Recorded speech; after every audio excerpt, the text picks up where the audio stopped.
are we really energy independent? We're on the road to that. But I don't like to use that term. I'd use we're going to have much greater flexibility. By the end of this decade, we will have cut our imports in half.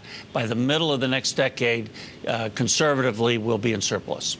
I mean, so that's the production side, but then the real question then is, what do we do with it, right? Because we have to get the oil from the middle of the country, we have to get it to the Gulf Coast, and then do we export it? And that's sort of the big question hanging over oil and natural gas. Dow Chemical CEO, Andrew Liveris joined us in December, and he said the Department of Energy report is outdated and inaccurate. Listen to what he said about nat gas exports. Yeah. Well, if the energy producers are correct, and I hope they are, we have 100 years of supply.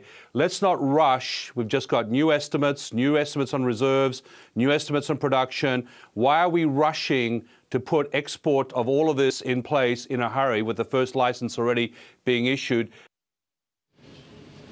And rushing to get... Yeah, Tom? No, go ahead. I mean, I just think everybody's talking their book here. Well, I just wanted to know what's more important. Is it oil exports or is it natural gas exports? What do we really need in this country? Well, on the oil side, there'll be limited exports, probably of products. It's almost de minimis. Doesn't matter. It matters in this sense that oil will be used mostly domestically and will really contribute to a much reduced structural trade deficit that we've had for the last 35 years.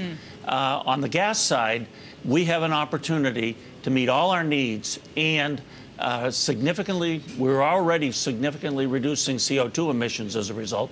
We're a non-signer to the Kyoto Agreement, ahead of all the signers in terms of how we're reducing CO2. Interesting. When you look at this, Tom, and the question I get all the time, it doesn't matter where people come from. They're just like, wait a minute, there's all this good news. Why is it $4.89 a gallon or $4.39 a gallon? Help me here. Isn't it supposed to, I mean, Ed Morris says it's supposed to go down $20 over at Citigroup. When's this happen?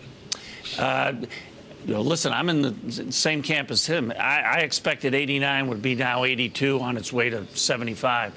The main thing is you've got a bottleneck at Cushing, and as long as that's the case, refiners make a lot of money because they can depress WTI prices. Alex, the point here is my gallon of gas is based on the Keystone pipeline. That's what I think I'm hearing. But my question is, does it really have to do with the quality of oil, though, not necessarily transportation? So if you have refiners set up to process heavy crude, it's kind of like a honey, but we in the U.S. here have light crude. Will there always be this discrepancy? Therefore, will my gas always cost more? There is a disparity. It'll become more of an issue when we get a little further down the road. But the U.S. the markets are going to adjust to that. They will make the adjustments to begin for the light sweet for the U.S. crude. Yeah. Over how? I think at Bank of America once Sally Krawcheck threw a stapler at Tom Petrie. I think that. Do you have a question here? Do you have a question for Tom? Did I ever throw a stapler at you? Not that I recall. I do not recall it. It wasn't you. You have a question? How long does this adjustment take? The markets are already working at it. You know, before the Seaway pipeline was reversed, it made sense to take the surplus crude in Cushing, put it on trucks, move it 60 miles east of Tulsa, put it on a barge, take it to Mobile, Alabama, to capture that differential. This is great. Right. These are markets that work. I mean, it's remarkable. What we have seen is the biggest revolution in the oil industry in 75 or 80 years. Alex, you know so much about this than I do, but that's why we love having Tom Petrie on, folks. Just the dynamics there of how you actually move it around. Right, and then that was my follow-up, because Tom, you said, is oil really dependent on the Keystone pipeline? And I'm going to say, is it dependent also on rail and barge? Which of those three is going to be most important for the U.S.? It's been interesting because nobody envisioned the kind of movement by rail that we now have. More expensive, though, by pipeline, but still. By far, ask Warren Buffett about how his acquisition's going. And I'm sure he did not factor that in at the time he made it.